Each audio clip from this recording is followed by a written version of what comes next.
Hey guys, welcome to ABZ Bowling, and it's me here again, just Zach, and I'm doing an update on my arsenal video.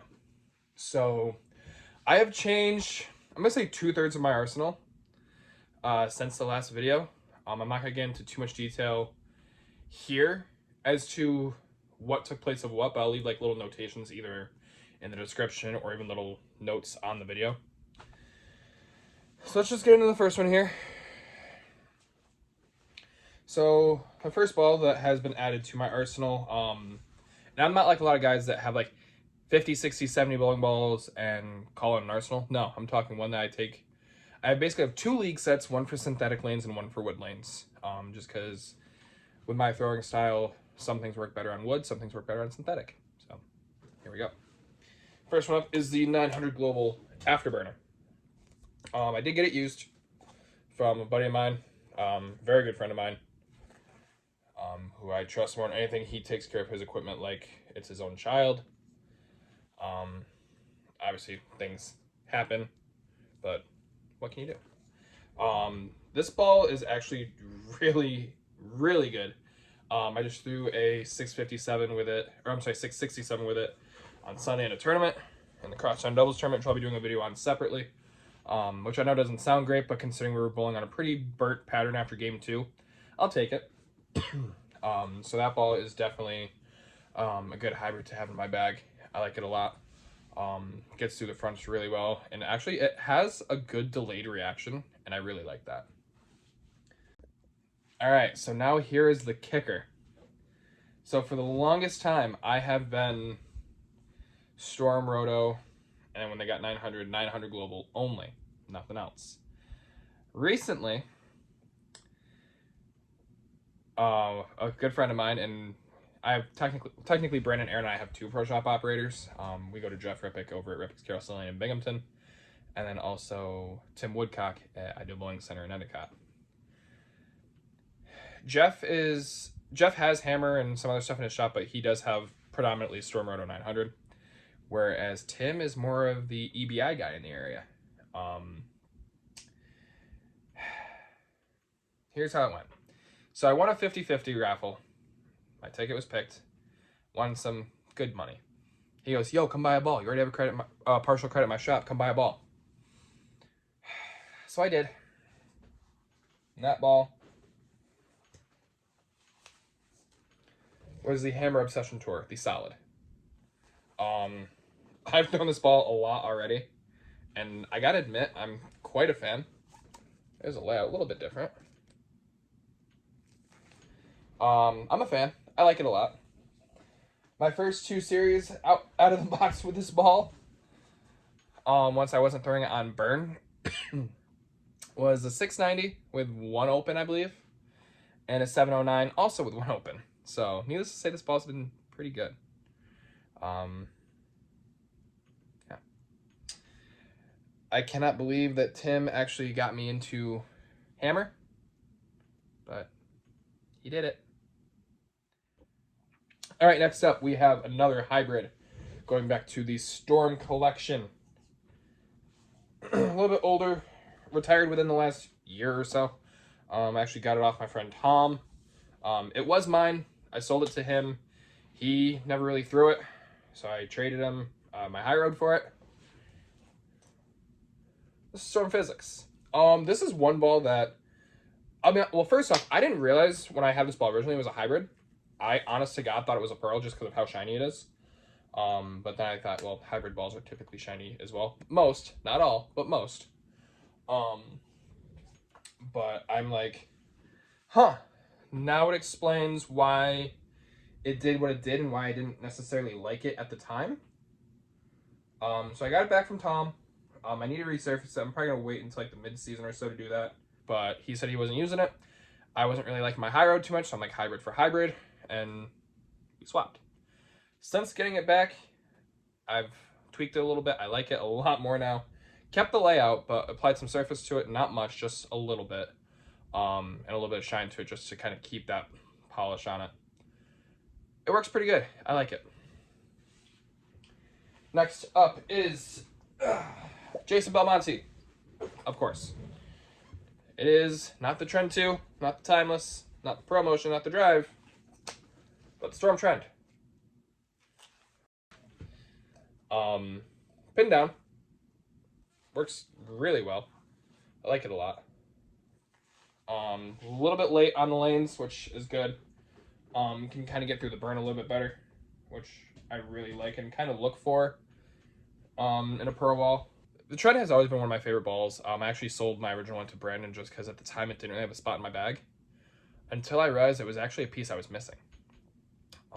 Rocky was selling his, same person who sold me the afterburner, and I'm like, I scarfed it right up. I'm like, I want it. So Trend is back in my bag, and I'm very happy. Next up is probably one of the best balls, if not the best ball on the market. Zen Ball Good. And boy, is Zen Ball good. So there is the layout on the Zen. A little different. This ball, at least for me, I'm almost thinking about putting a 2000 grit on it. Just kind of change it up a little bit, get a little bit more traction on it. It's almost a little too shiny for me, if that makes sense. But I like it. It works pretty well. Most of these balls, I do have videos for of me throwing. And hopefully by the time this video comes out, I will have videos for all of them. That is Zen Ball Good. All right. Now is the second to last Roto Grip ball I will be showing. It is also one that I got from Aaron. He did not like his. And originally when I did my Arsenal video, I said that I wasn't a fan of it either. Turns out drillings can make a difference and just where you're throwing it.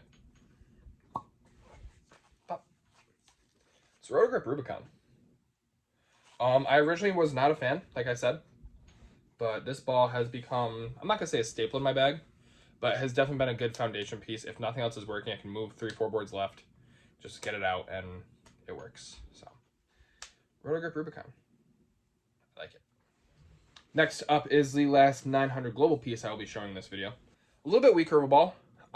It doesn't necessarily play weaker, but luckily the core and the cover stock makes it so it's weaker enough so if the lanes get burnt, it's a good option to go to, but still get that nice fluid motion going down lane. It's a 900 global burner pearl. Got it used. Actually traded the Zen Master for it, which you guys didn't even know that I had, because I never ended up doing an updated video. But traded the Zen Master that was actually Aaron's. He sold it to me, or traded it to me, because I gave him the Halo, so we kind of just traded that. So in hindsight, the Halo got me the burner pearl. So I'm happy. I like it. I've only thrown it once so far, and that was on a really burnt leftover house shot from like 2 nights prior. So, but it works out really well. It was actually a really good spot to test on, because that's kind of actually about when I plan on throwing it.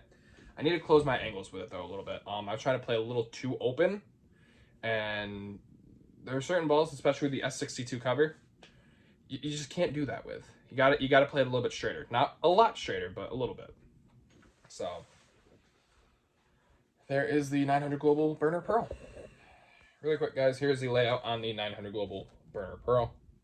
Nothing fancy, but it works. I like it. Alrighty, so the next ball I'm going to be showing is another Roto Grip ball, actually the last Roto Grip ball I'll be showing for this video. And quite possibly my favorite Roto Grip ball. Maybe even my favorite Roto Grip ball, honestly, that I've ever thrown. And I really like my Hustle Wrap. It's the UFO Alert. So this is the layout on the UFO Alert. So, pin just over to the right of my ring finger. So I did a couple challenge house shots at one of my local bowling alleys, actually one of the last wood lanes in my area. And when I tell you I could stand on board 33, play 18 at the arrows and get a break point of 5 and smash the pocket, ask Brandon, ask Aaron. I usually don't play that line, but it worked, and it worked well. I'm a fan. definitely a fan of UFO Alert. That will be probably the #1 ball out of my bag if I'm feeling it. Which I always throw the UFO Alert and one other one at practice, like in the 5-10 minutes practice we get for league, just to see. And if the UFO Alert looks good, I throw that. If it doesn't, 9 times out of 10, the other option I pick looks great, so I go with that. But my UFO Alert is definitely a staple in my bag. It will continue to be a staple in my bag for the foreseeable future. Last but not least is another hammer. Yeah, 2 of them. Can't have a solid without a pearl. So I got the Hammer Obsession Tour Pearl. A little bit different of a layout than the solid, which is probably a good thing. I haven't thrown this one too much. Yeah, I only threw it, I think, 1 game, and it was quick. And it was actually the same time I threw the Burner Pearl. So it was pretty burned, not gonna lie.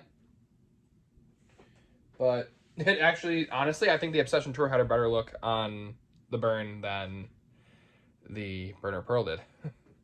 But story on that one really quick was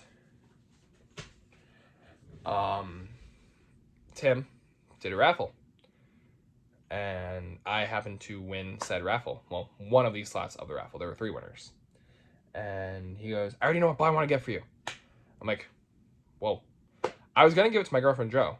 You know, she's been needing something a little bit stronger. She has a Hellraiser Revenge, Deviate Ruckus, and a Hustler Rep. And also, which I actually happen to have right here, she has a straight UFO.